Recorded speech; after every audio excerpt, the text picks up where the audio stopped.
Bom, isso está acontecendo por causa da ocupação de leitos na rede de saúde, tanto pública quanto particular. Por conta disso, a gente vai conversar agora com a doutora Stephanie Risk, que é cardiologista do Instituto do Coração de São Paulo e também da Rede D'Or, tem lidado bastante, com esse atendimento intensivo nos hospitais aqui de São Paulo. Doutora Stephanie, muito obrigado por conversar com a gente neste domingo pela manhã. Seja muito bem-vinda. E, primeiro, eu gostaria de saber o que a senhora tem visto todos os dias nos hospitais os quais a senhora trabalha. Bom dia, Evandro. Bom dia, Roberta. Na verdade, não é Stephanie. Então, essa pandemia, ninguém nunca esperou viver o que a gente está vivendo. É a maior crise sanitária, nem dos últimos anos, do último século, com certeza. Não imaginávamos há um mês atrás viver o que estamos vivendo essa semana. E a 9ª semana epidemiológica registrou uma morte de 10 mil pessoas no Brasil nessa última semana. Aumentou de 8 mil para 10 mil em uma semana. E isso reflete diretamente na rede privada de saúde. Tanto que nessa madrugada, por exemplo, recebi 4 ligações de gente conhecida de outros hospitais privados da capital pedindo transferência e realmente a gente está sem vaga. É vaga zero. Uma mãe, 6h30 da manhã, querendo transferir um outro paciente para a nossa equipe de outro estado para cá, sem leito, sem vaga, tanto de UTI quanto de quarto comum, que são os leitos de unidade não intensiva. Muito complicado esse tempo que a gente está vivendo, com certeza. Muito difícil, doutora Stephanie. Agora, desculpe, doutora Stephanie. Daqui a pouquinho a gente vai falar mais, explicar o que significam esses leitos, de UTI lotados, esses pedidos de transferência, toda essa dificuldade. Mas eu queria falar um pouquinho com a senhora sobre o perfil dos pacientes. Muitos médicos especialistas têm relatado que a doença, de fato, começa a atingir os mais jovens. Você tem essa percepção também? Com certeza. É observação clínica do dia a dia, colegas conversando. Não dá para falar que a nova variante ou o perfil está pegando os mais jovens, mas com certeza tem um aumento no número da internação dos pacientes mais novos. Pacientes de 28 anos, 30 anos e uma forma mais grave também. Esses pacientes que outrora não eram intubados, algum deles intubados de forma grave, com pulmão artificial. Realmente houve uma mudança no padrão e na idade também que a gente tem observado. Doutora Stephanie, quando a senhora fala dessas pessoas que simplesmente não têm vaga ou ficam esperando ali uma transferência, um atendimento, qual é o protocolo para que essas pessoas sejam mantidas enquanto aguardam ou enquanto não conseguem a transferência? Como que os profissionais da saúde estão lidando com essa ocupação total em muitos hospitais e onde essas pessoas são mantidas enquanto de fato não conseguem um leito de UTI?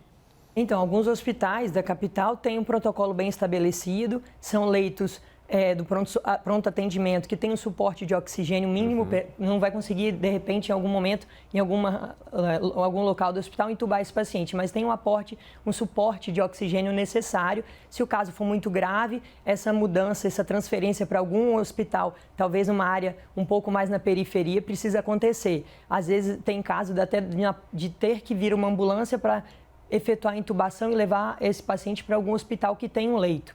Então, depende muito da gravidade, entendeu, Evandro? Se o paciente estiver estável, precisando de pouco oxigênio, eventualmente ele pode aguardar no próprio hospital, esperando uma alta para que esse paciente suba.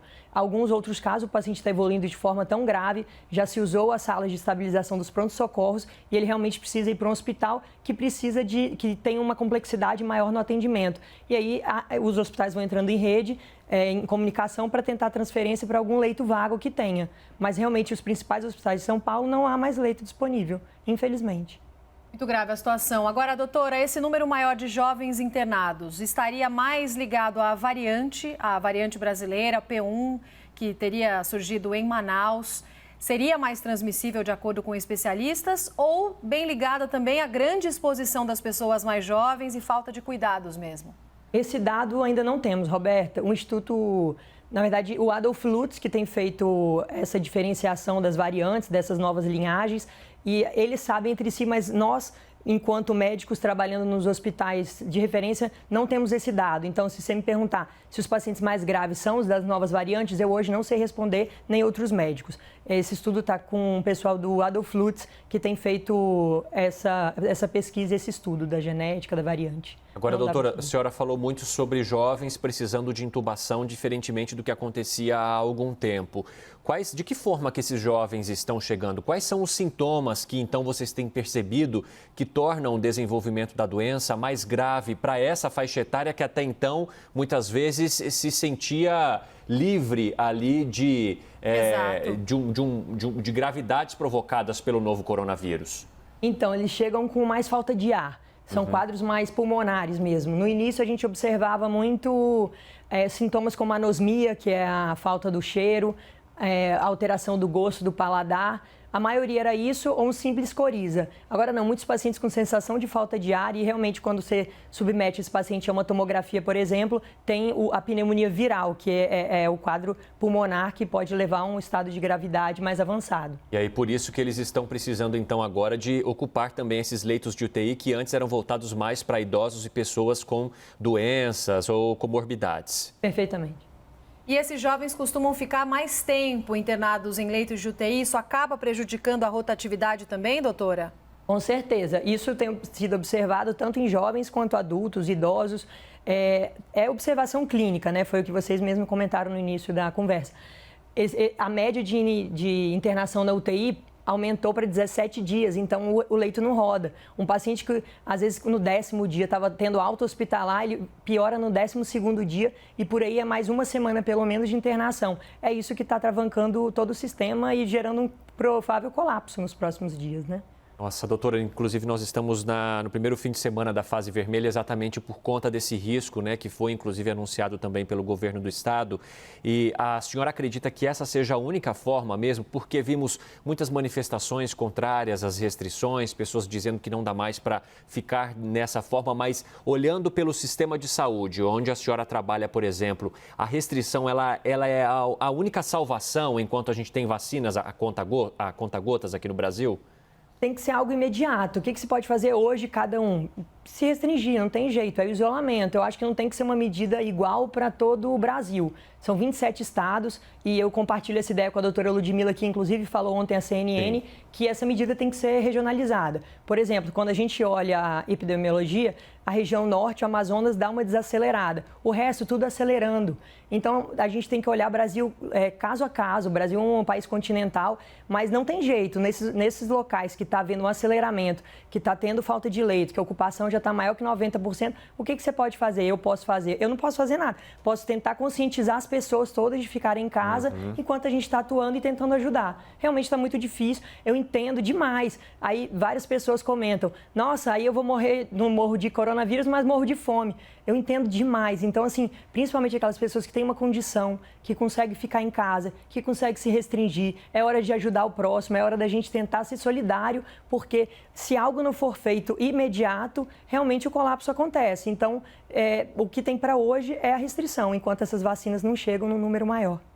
Nós estamos conversando ao vivo, para quem está chegando agora à nossa programação, com a doutora Stephanie Hitz, que é cardiologista do Instituto do Coração de São Paulo e da Rede D'Or, sobre a situação da ocupação dos leitos de UTI em São Paulo, também o perfil dos pacientes que estão internados. Agora, doutora, com esses hospitais cheios, com essa lotação nos hospitais públicos e privados, a pessoa que está em casa e começa a sentir sintomas da Covid-19, muitas vezes fica em dúvida. Quais os procedimentos? Vai para o hospital encarar essas filas, os hospitais cheios, com risco de contaminação, caso não tenha certeza do diagnóstico claro, ou permanece em casa se os sintomas foram leves? Essas orientações variaram ao longo do ano passado, né, de acordo com a evolução da pandemia e dos tratamentos. Qual a orientação de momento que a gente pode dar para essas pessoas? Esse discurso mudou. Realmente lá atrás falávamos, só vai quando estiver muito grave, até para ter leito para quem está mais grave. Só que a gente sabe que não é o tratamento precoce, mas é o tratamento adequado na hora adequada. Então a gente tem que fazer o diagnóstico. E desde março, a gente já tem um ano, os hospitais conseguiram fazer protocolos para atender esses pacientes de forma adequada, de caso suspeito, de caso confirmado.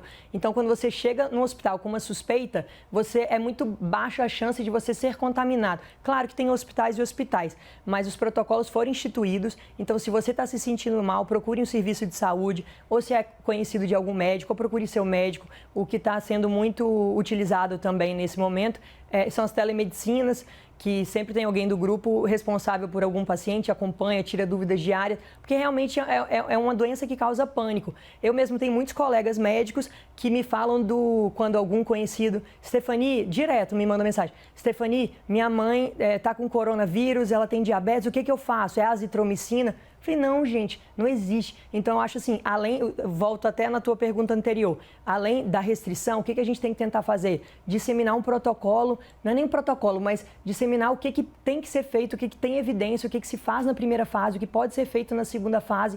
Então, assim, a ciência tem que ser divulgada também. Muitas dessas pessoas que chegam procurando atendimento com falta de ar, na maioria dos casos elas são de fato internadas, doutor? Ou vocês conseguem lidar com esses casos mais leves e liberar essas pessoas para que elas continuem o acompanhamento ou por telemedicina ou também fazendo aí esse repouso em casa? Conseguimos.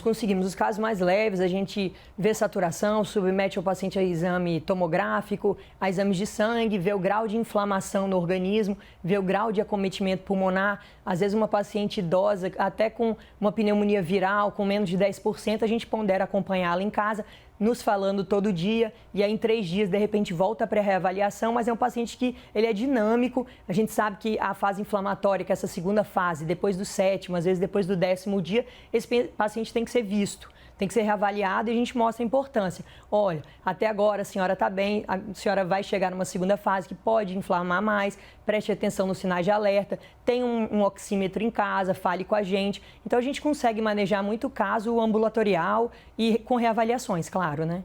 Quem quiser mandar perguntas pela hashtag CNN Domingo, eu e o Evandro estamos de olho também para fazer para a doutora Stephanie. Agora, doutora, as pessoas devem ligar nos hospitais, então, antes de se dirigirem até uma clínica ou algum local, se tiverem sintomas e confirmação do diagnóstico da Covid-19?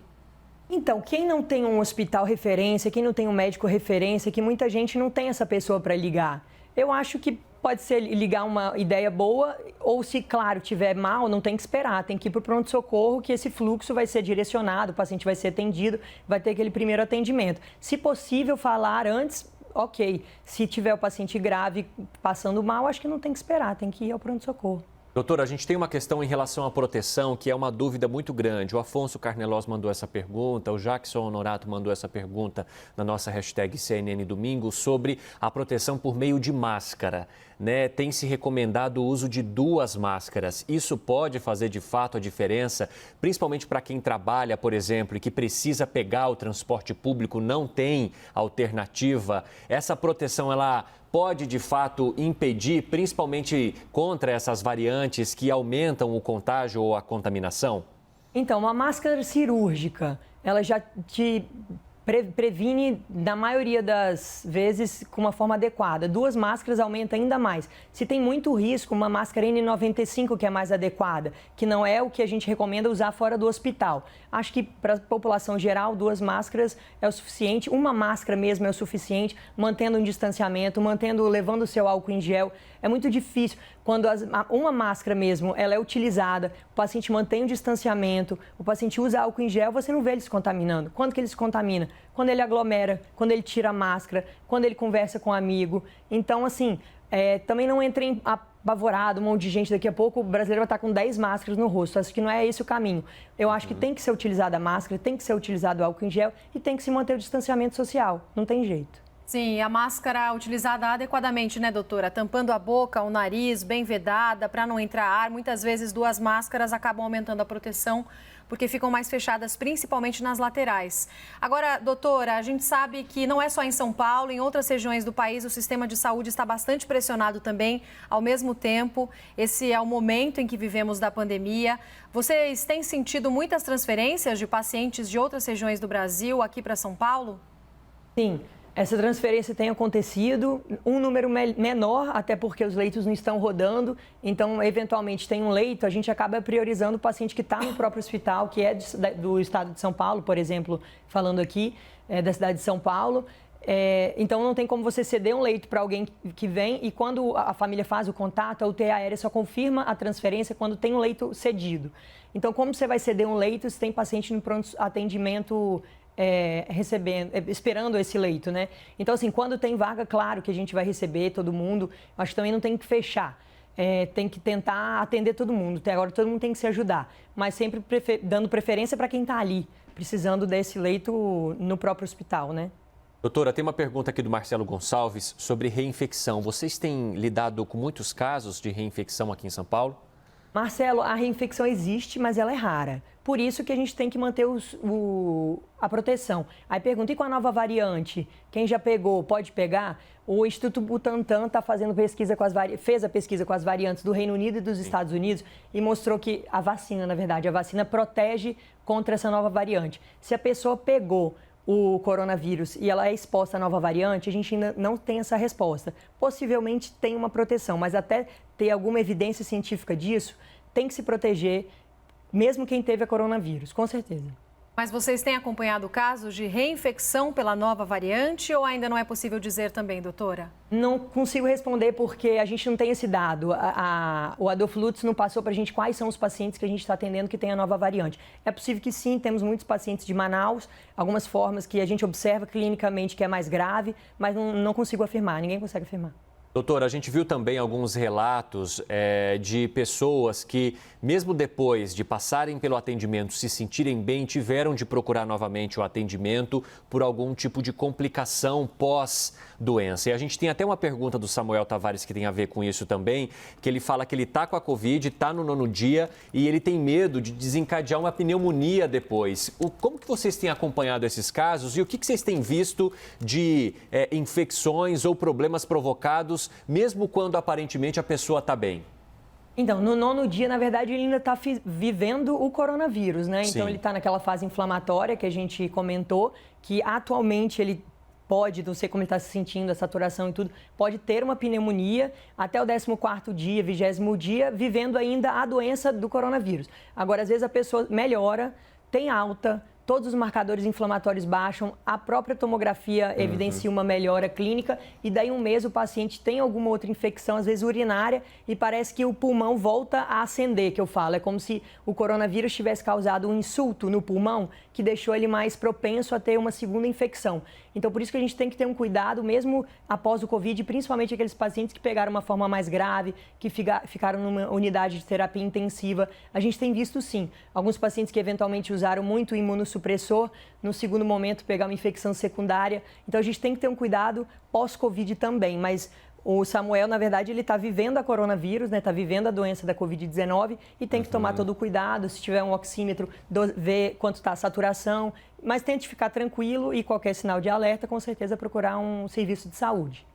Doutora Stephanie Hitz, cardiologista do Instituto do Coração de São Paulo e da Rede D'Or, vai continuar com a gente. Doutora, a gente vai girar a nossa reportagem com algumas notícias sobre o coronavírus. Tem várias perguntas chegando no Twitter aqui para você, sobre reinfecção, sobre tratamento, sobre a evolução dos medicamentos no último ano e até sobre a exaustão de vocês médicos. Daqui a pouquinho a gente vai conversar um pouco mais sobre o trabalho, como é que está sendo o atendimento em São Paulo, no momento em que o sistema de saúde está bem sobrecarregado. Doutora, obrigada até agora e até já. Obrigada. Até já. Doutora, muito obrigado, viu? E eu quero perguntar sobre crianças agora. Há uma preocupação muito grande dos pais, principalmente também porque as escolas permanecem abertas mesmo na fase vermelha aqui em São Paulo e em outros estados também. Tem esse risco, né, dessa infecção em crianças, das síndromes que podem aparecer depois. O que vocês têm presenciado de casos na rede em que atende? Então, boa tarde. Bom dia. As crianças, elas, graças a Deus, uma forma mais leve, mais branda, mais sintoma constitucional, uma inflamaçãozinha, a criança fica mais cansadinha, mas nada que nos preocupe a ponto de muitos casos graves, muitos casos de UTI, nada disso. Então, uma boa notícia para as mães ficarem mais tranquilas, porque fica todo mundo em pânico. Apesar das crianças estarem se internando mais, é mais por sintoma sistêmico, precisando de um sorinho, de uma hidratação, de um remedinho sintomático. Não estamos vendo muitos casos, apesar de terem aumentado, os casos ainda não são muito grandes, não. Doutora, queria que você relatasse como é que está a experiência de vocês, médicos, especialistas nos hospitais, nessa fase de maior sobrecarga no sistema em São Paulo. Na última semana, como é que têm sido os atendimentos? A gente sabe que as equipes já estão bastante cansadas, esgotadas de um ano de 2020, que foi bem duro também para vocês. E com essa sobrecarga atual no sistema em todo o estado de São Paulo, pedidos de transferência, fila, queria que você fizesse um relato para a gente, por favor. A palavra eu penso que é angústia, né? Há um mês atrás a gente imaginou que essa doença estava acabando, que a gente ia voltar a respirar um pouco melhor, ficar mais tranquilo, e aí o pesadelo volta com força total e ainda pior. É angustiante porque a gente quer ajudar, quer ter leito para todo mundo, quer tentar cuidar de todo mundo e não tem. A gente não tem capacidade estrutural, às vezes capacidade psicológica para dar conta de todo mundo e acompanhar todo mundo que a gente deseja, tentando sempre fazer o máximo, tentando manter o bom humor no meio dessa guerra, tentando ajudar, levar um pouco de conforto e palavra de esperança para as famílias, dos pacientes internados e podendo ajudar a quem a gente pode. Doutora, a gente tem também uma pergunta aqui que veio pelo Jackson na nossa hashtag CNN Domingo sobre tratamentos, medicamentos, né? Ele está relacionando, por exemplo, com outros vírus, como o vírus HIV, por exemplo, que hoje as pessoas já conseguem viver, ter uma qualidade de vida mesmo estando diante desse vírus. Ele quer saber o que o vírus, o coronavírus tem, que de fato coloca tamanho desafio hoje para médicos, especialistas, cientistas de conseguirem encontrar algo que possa ajudar essas pessoas a se recuperarem mais rapidamente. Todo vírus, a maioria dos vírus acaba sofrendo mutações, são várias as novas variantes, P1 é uma delas, tem muitas outras, e dentro de uma variante pode sofrer várias mutações dentro de uma própria variante. Então, essa mudança do vírus, o tempo inteiro está mudando, está mutando, mudando a tal chave fechadura, um pedacinho da chave que faz com que a gente não consiga atuar exatamente para bloquear aquela fechadura, para a chave não entrar mais. Então, as mutações são o grande X aí da questão e dessa dificuldade. O vírus HIV, hoje realmente quem tem consegue viver como se fosse uma doença crônica, vive normal, carga viral baixa, vive feliz. Por um lado, o coronavírus ele tem um clearance, há um clareamento do vírus, você consegue ficar sem a carga viral e em um momento você não vai ter uma infecção que o vírus fica lá eternamente. Eu acho que a mutação é o pior problema, tiveram alguns estudos com alguns antivirais que não foram muito animadores, o Remdesivir, que ainda não é aprovado aqui no Brasil, que foi um estudo que mostrou um pouquinho aí de mais animação, mas nada que mude a grande história e evolução clínica da Covid-19. Sim, agora, doutora, chegam perguntas também aqui pelo nosso Twitter, questionando sobre se há mudanças no tratamento da Covid-19 por causa da evolução das variantes, dessas novas cepas que têm atingido a gente também em maior quantidade de infectados, inclusive. Acredito que não pela nova variante, mas com o passar dos meses, aprendemos um pouco mais com essa doença, muito, na verdade. Sobre alguns medicamentos que a gente sabe que é comprovado que traz um benefício, diminui mortalidade, intubação, internação, é o corticoide quando dado na fase adequada, não no tempo inicial, mas a partir mais ou menos do 7º dia, quando tem um quadro de pneumonia viral. Os anticoagulantes, quando utilizados também numa dose adequada, sem que o paciente tenha um risco aumentado de sangramento. Você sempre manter as medidas de suporte, oxigenoterapia. Hoje a gente tem lança mão do catéter de alto fluxo, que isso acaba evitando muita intubação. Tem os capacetes, que são os helmets, que também reduz o número de intubação. Então, com o passar do tempo, a gente avançou demais. Alguns outros estudos animadores com tocilizumab, e além do tocilizumab, o plasma convalescente, que mais nos últimos semanas aí tiveram um resultado animador e os médicos voltaram a utilizar com uma força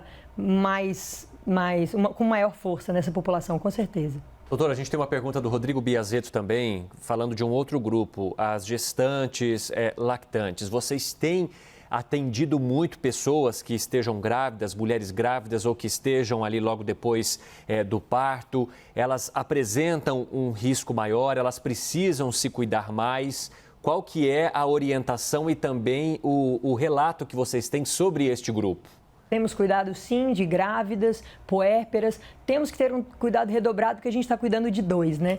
Então, assim, acompanhar mais de perto essa gravidez. O que pode acontecer com mais frequência é o parto prematuro e, em alguns casos, trombose de placenta, que é mais raro, mas pode ter também. Então, assim, se tem coronavírus e se está grávida, realmente ter um acompanhamento mais de perto, com sua obstetra, com algum médico que entenda da Covid-19, com certeza é o que tem que ser feito. Doutora, surgem várias dúvidas também em relação às máscaras. Há orientações em uma parte da Europa, inclusive, para que não sejam mais usadas máscaras de pano, mas sim as máscaras cirúrgicas e outros tipos também de máscaras mais usadas pelos médicos. As máscaras de pano são eficientes para proteger contra as novas variantes? Quais são as evidências que a gente tem até agora? São eficientes. Não foram feitos estudos comparando nessa nova variante, não tem nem tempo hábil para isso, mas eu acho que é muito difícil. Nem todo mundo vai conseguir, não vai ter dinheiro, não vai ter recurso para comprar uma máscara cirúrgica ou uma máscara que dê uma maior proteção. Eu acho que use máscara. Se é de pano que você tem, use de pano. Se conseguir ser uma máscara cirúrgica, use a máscara cirúrgica, com certeza. Doutora, sobre internações e ocupação, vocês têm percebido que tanto a rede pública quanto a rede particular de fato estão sobrecarregadas? Isso não acontece apenas nos atendimentos feitos dentro dos hospitais administrados pelo Estado ou pelo governo federal, mas também aqueles muito bem estruturados em capitais como São Paulo e que também estão sobrecarregados? Certamente. Certamente. Inclusive, alguns dos hospitais que eu trabalho estão aumentando, deslocando pacientes para tentar abrir novas áreas Covid, principalmente de terapia intensiva. Há uma ocupação aumentadíssima. A gente não esperava viver o que a gente está vivendo. Agora, doutora, por que você acredita que as pessoas acabaram perdendo o medo da Covid-19, mesmo no pico da pandemia, agora que estamos no pior momento? Então, acho que faltou um pouco de um linguajar universal aí, os líderes políticos falam da mesma língua, algumas pessoas aí que tinham uma certa influência na população, com negacionismo mesmo, mostrando que o vírus não é tudo isso, que as pessoas não morrem, que o vírus não existe, que a vacina ela tem chip, umas coisas absurdas que fazem com que a população fique desacreditada e ache que realmente o vírus não existe. O vírus existe, está aí. Infelizmente, a pessoa só acredita quando é alguém da família, ou que morre, ou que fica grave, ou alguém muito próximo. Quando isso não acontece, infelizmente, as pessoas são desacreditadas, muitas delas. Doutora, o que muitas pessoas questionam também, e a gente vê isso, né, sempre ao conversar com entrevistados, com a população, nós já enfrentamos outras doenças graves no mundo, pandemias, epidemias, e a vida não parou, né?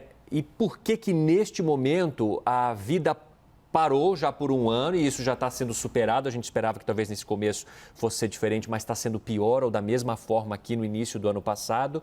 Por que a gente não consegue avançar ainda em relação à Covid? Mas eu quero que a senhora responda essa pergunta daqui a pouquinho, né? Logo depois do intervalo, é isso? Nós vamos... A gente vai chamar uma reportagem. A gente vai fazer uma antes. reportagem, daqui a pouco a gente volta. Isso. Até já, doutora, e obrigada. E olha só, a gente volta a falar, inclusive agora com a doutora Stephanie Hisk, que é cardiologista do Instituto do Coração de São Paulo e da Rede D'Or. Doutora Stephanie, daqui a pouco eu vou te questionar um pouquinho sobre escolas também, né, depois dessa reportagem, mas deixa só repassar aquela pergunta que te fiz antes da gente seguir com esse giro aí, né, de reportagens para que a gente possa falar um pouco mais sobre saúde. As pessoas se questionam quando a gente conversa, né, ao fazer gravações, enfim, nas ruas também, se já enfrentamos outras pandemias, por que nesse momento é importante que a gente, por um momento, pare, né, a vida com contato com outras pessoas, em relação ao setor de serviços também, que tem sofrido muito com o fechamento das portas? O que acontece de diferente neste momento em relação a outras epidemias e pandemias que já vivemos, das quais vocês também têm conhecimento? Esse vírus, ele carrega duas características únicas. A primeira é alta transmissibilidade e alta gravidade nos casos afetados. Então, o que se assemelha que a gente vive, eu não vivi, mas muitas pessoas viveram, foi a gripe espanhola, que acometeu 500 milhões de pessoas e gerou 50 milhões de mortes. Então, se teve alguma pandemia no mundo que se assemelha ao que a gente está vivendo, foi a gripe espanhola, que foi no mundo inteiro.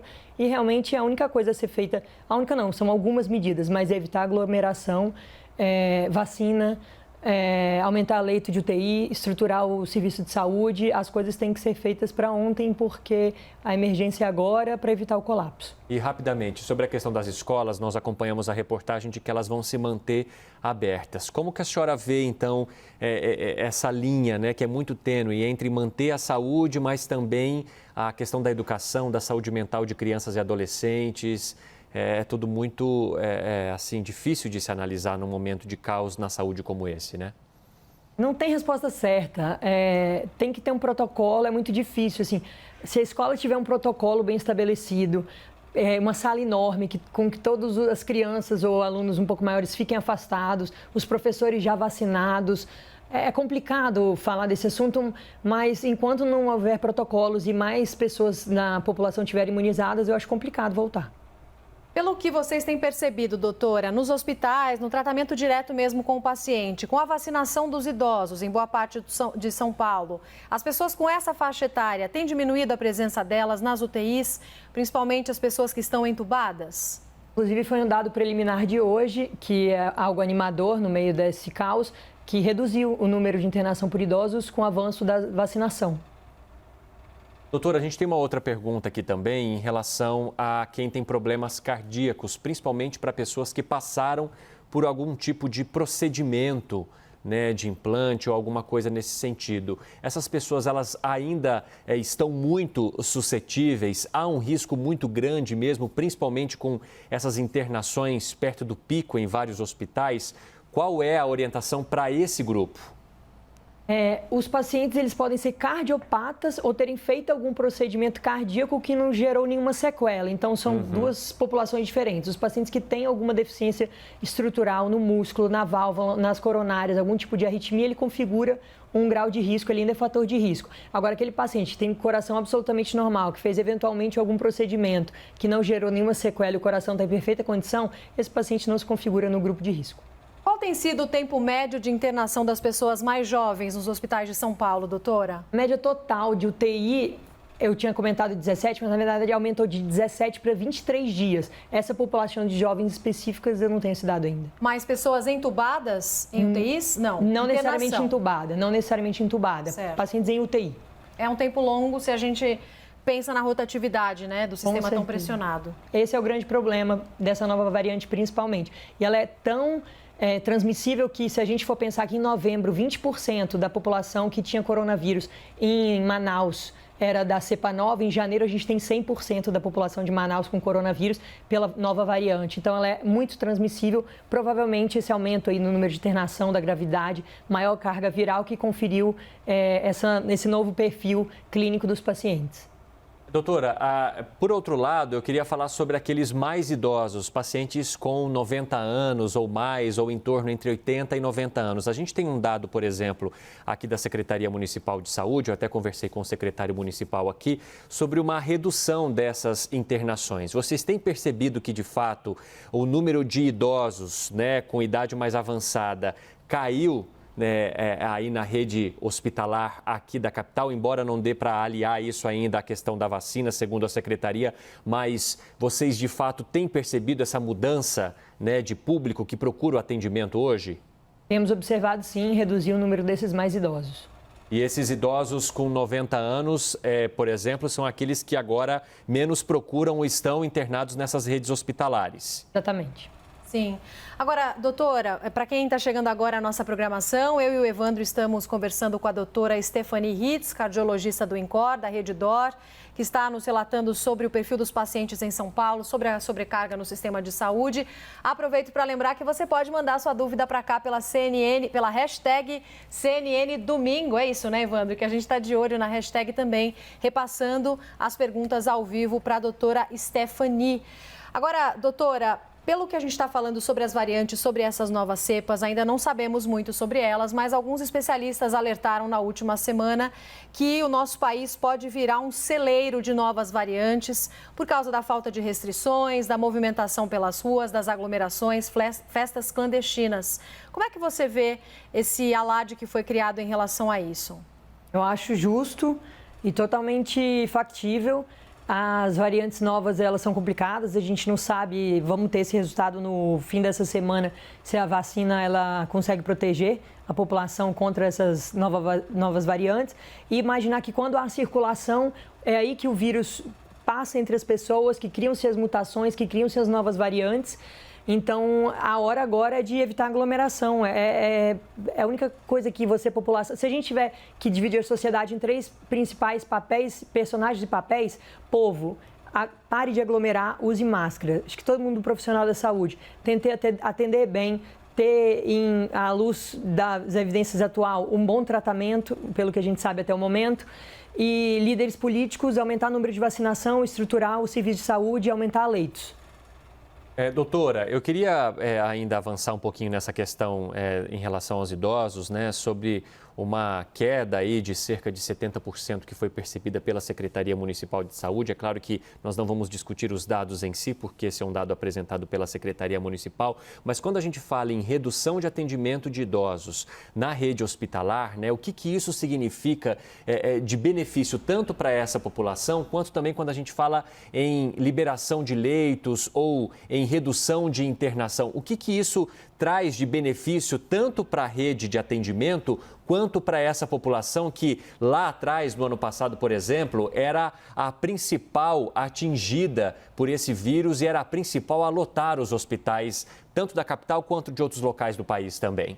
A redução da internação dessa população é muito positiva no sentido que esses pacientes são mais frágeis, eles requerem mais cuidados, eventualmente é uma população que acaba sendo mais entubada, eventualmente diálise, isso tudo prolonga a internação. Então, com certeza, a gente conseguindo proteger nossos idosos, eles se beneficiam, o sistema de saúde se beneficia, o Brasil se beneficia, todo mundo se beneficia. Tá certo. Doutora Stephanie Hitz, cardiologista do INCOR e da Rede DOR, muito obrigada por ter passado boa parte da manhã aqui ao vivo com a gente, tirando dúvidas, falando sobre o atendimento aos pacientes da Covid-19, as novas variantes. Obrigada e a gente deseja boa sorte, um bom trabalho para você e toda a sua equipe. Obrigada, eu que agradeço. Até mais, doutora. Boa semana.